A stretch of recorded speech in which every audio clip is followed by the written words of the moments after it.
Bhavnagar Somnath national highway Hemal પાસે ડ્રાઈવરના કારણે વારંવાર થાય છે અકસ્માત।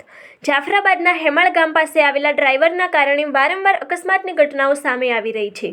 ભાવનગર સોમનાથ નેશનલ હાઈવેની કામગીરી ધીમી ગતિથી ચાલતી હોવાના કારણે હાઈવે ઉપર અનેક જગ્યાએ માટીના પાળાઓ તેમજ આડેધડ ડાયવર્ઝનના કારણે અનેક અકસ્માતો સર્જાઈ રહ્યા છે।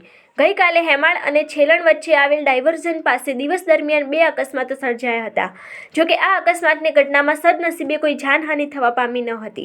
હેમાળ ગામના સ્થાનિકો દ્વારા જણાવવામાં આવ્યું છે કે હેમાળ નજીક આવેલ ડાયવર્ઝન છેલ્લા 3 વર્ષથી એની એ જ પરિસ્થિતિમાં હોવાના કારણે અહીં વારંવાર અકસ્માતો થઈ રહ્યા છે અને નેશનલ ઓથોરિટીના અધિકારીઓ પૂરતું ધ્યાન ન આપતા હોવાની ફરિયાદો પણ ઉઠી રહી છે।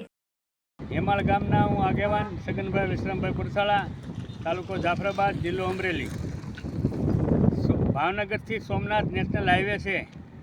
નેશનલવાળાની બેદરકારીના હોવાથી, આ 2 જૂના નાળા હોવાથી આ 3 વર્ષથી આ ડાયવર્ઝન છે, તો પણ એમાં એને કોઈ રેડિયમ નથી લગાવેલું, ટીપડા મેકેલા છે, એમાંથી કોઈ ખબર નથી પડતી આગળથી આવતા। એટલે લોકો જે સ્પીડોમાં આવતા હોય એ ડાયરેક્ટ ઠેકાવી અને માણસની જાનહાનિ થાય એવું કાર્ય બને છે।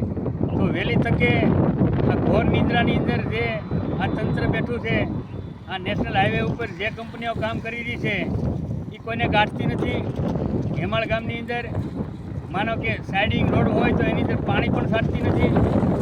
એટલે બેદરકારી હોવાથી અમે આજે હેમાળ ગામના સરપંચ એવા બધા આગેવાનોએ જે મુલાકાત લીધી અહીંયા, તો હજી પણ એ લોકો આવ્યા નથી, એ ટીપડા પણ હરખા કર્યા નથી, ડાયવર્ઝન પણ હરખું કર્યું નથી। એટલે આ લોકોને કોઈ કહેવાવાળું નથી।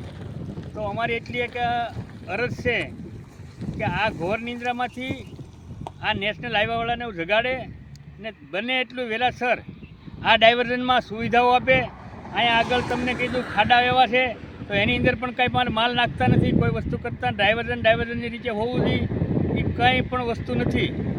તો આ કોન્ટ્રાક્ટરને કાં બ્લેક ઝોનમાં મેકે ને કાં તાત્કાલિક એની પાસે પગલાં લેવડાવી અને આ કામ કરાવડાવે એવી અમારી અરજ છે ને લોકોની લાગણી છે।